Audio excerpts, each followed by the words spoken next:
Greetings from Rosmax. यस भिडियोमा हामीसँग जीवी सिरिजको एनोरोइड स्प्याग्मो म्यानोमिटर अर्थात् बीपी सेट विथ ड्युलेड स्टेथोस्कोपको अनबक्सिङ र रिभ्यू गर्छौँ र यो बाहिरको प्याकेजिङ कुरा गर्दाखेरि as usual it's very attractive र तपाईँको यहाँ मेन्सन छ GB112 कफ विथ स्टेथोस्कोप।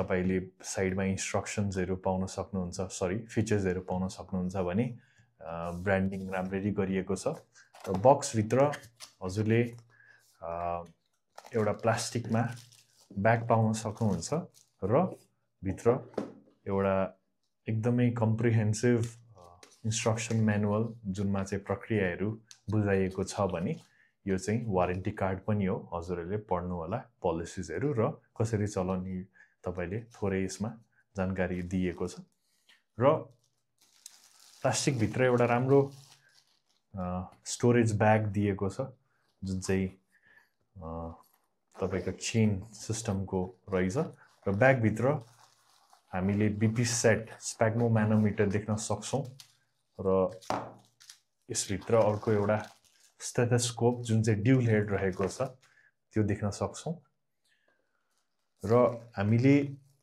यो कफमा प्रेसर गज जुन चाहिँ एकदमै राम्रो क्वालिटीको छ र क्रोम प्लेटेड रसम्याक्सको ब्रान्डिङ छ भने वाइट इनामेलको डिजाइन र यो चाहिँ पम्पिङ बल्ब एकदमै राम्रो क्वालिटीको दिएको छ रसम्याक्सको तर्फबाट र यो सिलिका जेल चाहिँ हजुरहरूले स्टोर गर्दाखेरि राख्न सक्नुहुन्छ, प्रडक्टलाई ड्राई र मोइस्चरबाट जोगाउँछ।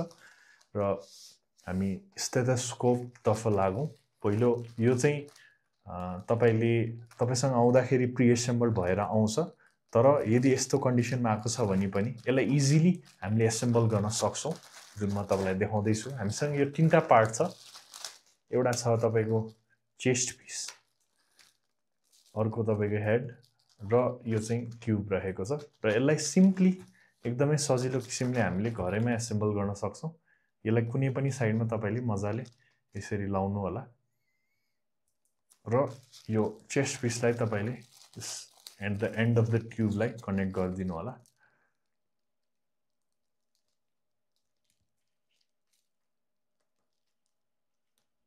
तपाईँले सजिलै यसलाई एसेम्बल गर्न सक्नुहुन्छ र स्टेथोस्कोपको कुरा गर्नु पर्दाखेरि चाहिँ यो चाहिँ ड्युलेड स्टेथोस्कोप रहेको छ। ड्युल हेड भन्नाले दुईटा साइडबाटै सुन्न मिल्छ र जेनरली हजुरलाई थाहा नहुन सक्छ, कहिलेकाहीँ के पनि हुन्छ नन मेडिकल ब्याकग्राउन्डको युजरले लगाइदिनुहुन्छ तर यो साइड एक्टिभेट भएको छ भने तपाईँले यता ट्याप गर्दाखेरि सुन्नु हुँदैन किन यो साइड एक्टिभेट भएको हुन्छ। त्यसको लागि सिम्पली तपाईँले ट्याप गर्नु होला। ट्याप गरेर यो तपाईँले टर्न गरेर जुनमा चाहिँ लाउड आउँछ त्यो यो साइडको हो भने अर्को साइड एक्टिभेट गर्नलाई यसरी टर्न गर्ने हो। सिम्पल एज द्याट है। हजुरले टर्न गर्दा यसरी तपाईँले यतापट्टिको साउन्ड सुन्नलाई यतापट्टि होइन कुन साइड छ हेरेर तपाईँले ट्याप गर्दाखेरि थाहा पाउनुहुन्छ। त्यसरी तपाईँले युज गर्ने हो है। ट्याप गर्दाखेरि तपाईँले साउन्ड कम आएको छ भने त्यसलाई घुमाइदिनु होला। त्यसरी तपाईँले यो दुईटा साइडको विशेष जुन ड्युल हेड स्टेथोस्कोपको फिचर छ त्यसलाई तपाईँले युटिलाइज गर्न सक्नुहुन्छ। भने सिङ्गल हेड चाहिँ यस्तो हुन्छ, सिङ्गल हेड चाहिँ एक साइडले तपाईँको डायाफ्रामले मात्रै सुन्न सकिन्छ भने यो चाहिँ यो साइडले पनि सुन्न सकिन्छ र यसबाट तपाईँको हार्टको साउन्ड्सहरू लङ्सको साउन्ड्सहरू सुन्ने हो भने यो चाहिँ लो फ्रिक्वेन्सी साउन्ड्स जुन चाहिँ तपाईँको हार्टको मर्मर्सहरू ब्लड फ्लोहरू चाहिँ यसबाट अझै क्लियरली सुनिन्छ। सुन्न त त्यसबाट पनि सुनिन्छ तर यसबाट लो फ्रिक्वेन्सी साउन्ड अलिकति क्लियरली सुनिन्छ। त्यसै कारणले यो चाहिँ अलिकति कम्प्रिहेन्सिभ चेकअपको लागि चाहिँ यो उपयुक्त हुन्छ र रसम्याक्सको यो जुन स्टेथोस्कोपमा छ एकदमै सफ्ट इयर टिप दिएको छ जुन चाहिँ तपाईँको कान दुखाउँदैन र तपाईँले युज गर्दाखेरि साउन्ड कम आइरहेको छ भने यसमा बिग्रिने केही पनि हुँदैन। प्रडक्ट साउन्ड कम आइरहेछ भने तपाईँले कानमा सही तरिकाले लाउनु भएको छैन।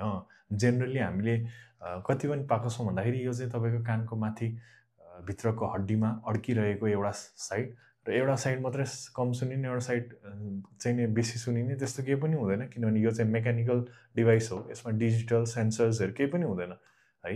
सो त्यसैले यसको बिग्रिने चान्सेस एकदमै कम हुन्छ। त्यही भएर तपाईँले यसलाई मजाले कानमा राखेर चेक गर्न सक्नुहुन्छ है। र सफ्ट इयर टिप्सको साथसाथै ट्युब चाहिँ लेटेक्स फ्री हो। हामी लेटेक्सको बारेमा धेरै नै कुरा गर्छौँ, जुन चाहिँ लेटेक्स एलर्जी भएको पेसेन्टहरूलाई लेटेक्स फ्री हुँदाखेरि इभन युजर र डक्टर्सहरूलाई दुइटैलाई कम्प्याटेबल हुने भयो। लेटेक्स एलर्जी छ भने स्किन इरिटेसन्स अथवा ऱ्यासेसहरू चिलाउने त्यो हुने भएन लेटेक्स फ्रीमा चाहिँ। यो चाहिँ लेटेक्स फ्री प्रडक्ट हो र यसमा देख्न सक्नुहुन्छ नन चिल बेल भन्छौँ हामीले। यो चाहिँ तपाईँको रिङ छ जुन चाहिँ तपाईँको पेसेन्टलाई चेक गर्दाखेरि तपाईँले चिसोपन जुन फिल हुन्छ यसमा चाहिँ हुँदैन, किनभने यो चाहिँ एन्टी चिल जुन रबर दिएको छ र यो साइड पनि तपाईँले त्यो फिल हुँदैन, जुनले गर्दाखेरि तपाईँको चिसो त्यस्तो सेन्सेसन अथवा आफूलाई पनि चिसो सेन्सेसन त्यो हुँदैन।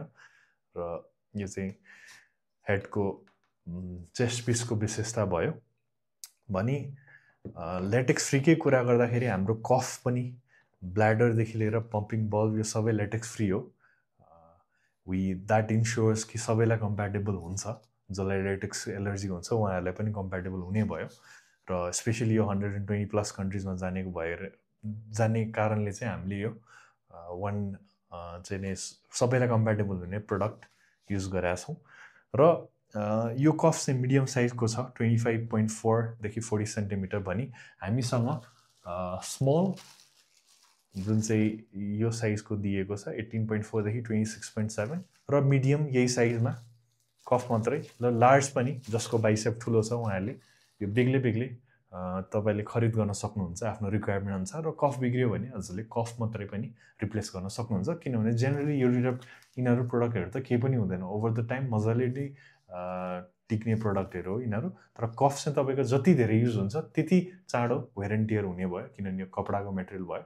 तर तपाईँले सेट किनिराख्नु परेन, कफ मात्रै किनेर हजुरले रिप्लेस गर्न सक्नुहुन्छ है। र कफकै विशेषताको कुरा गर्दाखेरि चाहिँ हामीले चाहिँ नाइलोन कफ युज गरेका छौँ। नन मेडिकल ब्याकग्राउन्डको मान्छेहरूलाई प्रश्न हुनसक्छ कस्तो अलिकति खस्रो कपडा, बजारमा किन्यो भने कटनको कपडा पनि उपलब्ध छ, तर कटनभन्दा नाइलोन चाहिँ यो सेटिङ्समा एकदमै बेनिफिट दिन्छ। जस्तै कि नाइलोनले तपाईँको जुन अब हस्पिटल सेटिङ्समा केमिकल्सहरूसँग तपाईँको चाहिँ नि लिक्विड्सहरू हुँदाखेरि स्पिल भइहाल्यो भने पनि यसमा चाहिँ रेसिस्ट गर्ने क्षमता हुन्छ, चाँडो अब्जर्भ गर्दैन। कटनमा हेर्नुभयो भने पानी पनि एकदम चाँडो सोचिरहेको हुन्छ नि, त्यो चाहिँ यसमा हुँदैन। यो चाहिँ रेपेलेन्ट केही हदसम्म हुन्छ। र अर्को कुरा यसको सेप जुन हुनुपर्ने, कटनको खुम्चिए चाँडो खुम्चिन्छ, तर यसले चाहिँ आफ्नो सेपलाई चाहिँ कन्सिस्टेन्स राखिरहेको हुन्छ। जस्तै हजुरले देख्नुभयो हाम्रो यो ब्यागमा यसरी राख्नुहुन्छ, स्टोर गर्नुहुन्छ, त्यो गर्दाखेरि तपाईँको सेप चाहिँ नखुम्चिकन जस्ताको तस्तै हुन्छ। र मोस्ट इम्पोर्टेन्ट कुरा, जेनरली हस्पिटल सेटिङ्समा नाइलोन र पोलिस्टरै युज हुन्छ, किनभने यसको ब्याक्टेरियल रिपल्सन चाहिँ हाई हुन्छ कटनभन्दा। ब्याक्टेरिया रेसिस्टेन्स गर्ने क्षमता चाहिँ कटनभन्दा नाइलोनमा हाई हुन्छ। र त्यसै कारणले पनि हस्पिटल प्रडक्ट्सहरूमा हजुरले नाइलोन र पोलिस्टरको मेटेरियल्स धेरै युज गरिएको देख्न सक्नुहुन्छ। र जेनरल पब्लिकलाई यो कन्फ्युजन छ, तर ओभर द टाइम कस्टको हिसाबले पनि यो महँगो, र तपाईँले सुरुमा इनिसियल महँगो परे तापनि ड्युरेबिलिटी र लङ्गेभिटीको हिसाबले चाहिँ तपाईँलाई नाइलोनले एकदमै फाइदाजनक हुन्छ है। र हामी जेनरल कन्फ्युजन को एउटा कुरा गर्छौँ। यो डायल प्रेसर गज जुन देख्न सक्नुहुन्छ यो चाहिँ अहिले 0मा छ। केही गरी तपाईँकोमा आउँदाखेरि जेनरली 0मै हुन्छ, हामीले चेक गरेर पठाउँछौँ।